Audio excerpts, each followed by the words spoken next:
Hello everyone, this is Anjali and I have secured an All India rank 25 in the NEET PG 2025. तो I'm not a professional YouTuber, तो मैं पहली बार shoot कर रही हूँ, तो please avoid the kind of जो भी आपको अलग अलग टाइप के आवाज़ आ रहे हो या फिर my background is very hazy, so please avoid that. Actually, I had a lot of DMs कि कैसे प्रिपरेशन किया था, which is a common thing to have. आज से एक साल पहले मेरे साथ भी सेम सिचुएशन थी. Like I use to search a lot about which is the perfect strategy कि क्या करना चाहिए. मतलब यू नो यूट्यूब पे हज़ारों लाखों वीडियोज़ हैं and every one has a different strategy to go with.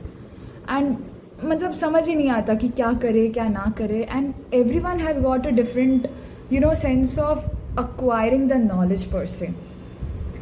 तो मैं बहुत ही एक मिनी वीडियो मैं बना रही हूँ क्योंकि बहुत सारे लोग मुझे पूछना चाहते थे कि आपने कैसे किया, क्यों किया.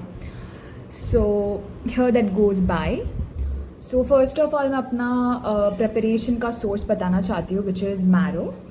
आई am the soul, heart and soul जो होता है वो मेरा मैरो ही रहा है. एंड या definitely medicine was a part जो मैंने मैरो से नहीं किया क्योंकि मुझे पता था कि मैं इतना लंबा नहीं पढ़ पाऊँगी.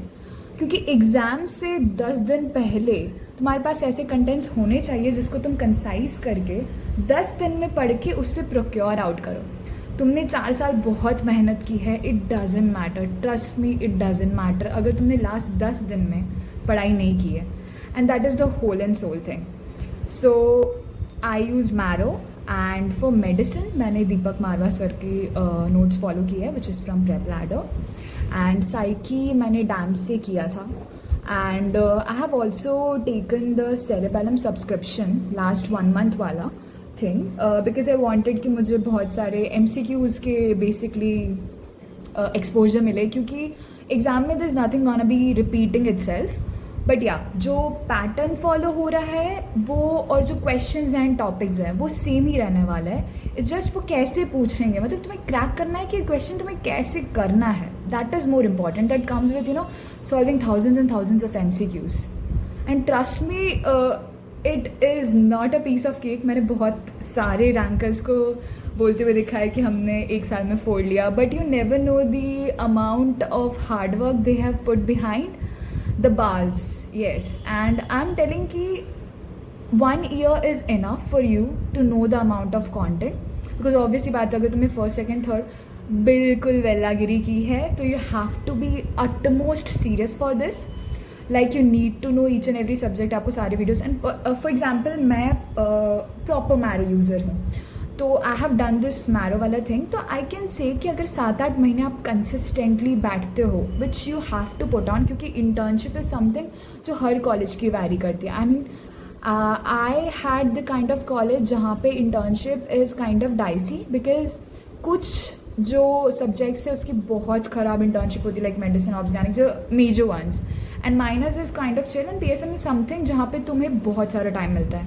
And I think that is the time way you should revise rather than reading the contents the first time, right? And I think everyone is serious enough to have this MD degree because MBBS की आजकल कोई value नहीं है. I don't deny to the fact that an MBBS doctor could earn even more than an MD doctor if MD doctor ने ज़िंदगी में कोई काम नहीं करना चाहा है. तो डेफिनेटली ये ज़ील होती है हर इंसान की अपने आप के लिए. बट अगर उसके ऊपर एक एडेड अप MD डिग्री है and you are sure about that you wanted to do this, then why not? And at the right time, of course. So I think 7 to 8 months of using the Marrow properly, आप 18 subjects complete कर सकते हो आराम से. And Deepak Marwah sir का video, I guess the time I did it, it was approximately 200 videos, I guess, if I'm not wrong. And मैंने approx 15 से 20 दिन में, you have to sit consistently for medicine. इतना लोड मत लो, but I think 15 से 20 दिन में हो जाता है. आप कंसिस्टेंटली देखते जाओ. कुछ चीज़ें आपको ऑटोमेटिकली आती होंगी और कुछ चीज़ें आपको नहीं लगेंगी. जैसे CVS का पोर्शंस है या न्यूरो के पोर्शंस है जो आपको ढंग से करने पड़ेंगे क्योंकि वो टोटली नए टॉपिक्स हैं और नए एरियाज से हैं. And internship is the time जहाँ पे आप अच्छे से यूटिलाइज कर सकते हो, revising. But the utmost key to all of this is GTs and the MCQs I would suggest कि खाली मैरो से मत करो क्योंकि 4-5 महीने के बाद आपको मैरो इतना ज़्यादा रट जाएगा दैट अगर तुम नींद में सोए हुए भी होगे ना और कोई बीमारों का क्वेश्चन देगा ना, ऐसे कर डालोगे।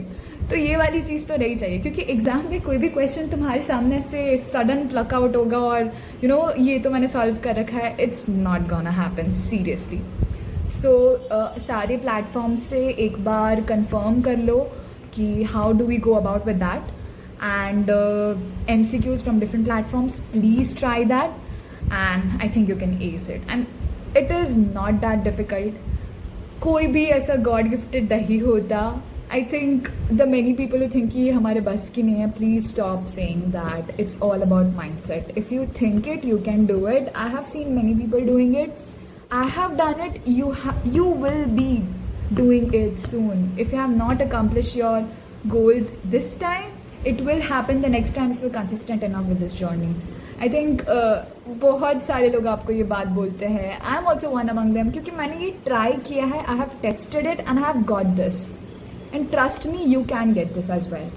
So yeah, bye bye, and please subscribe to my channel.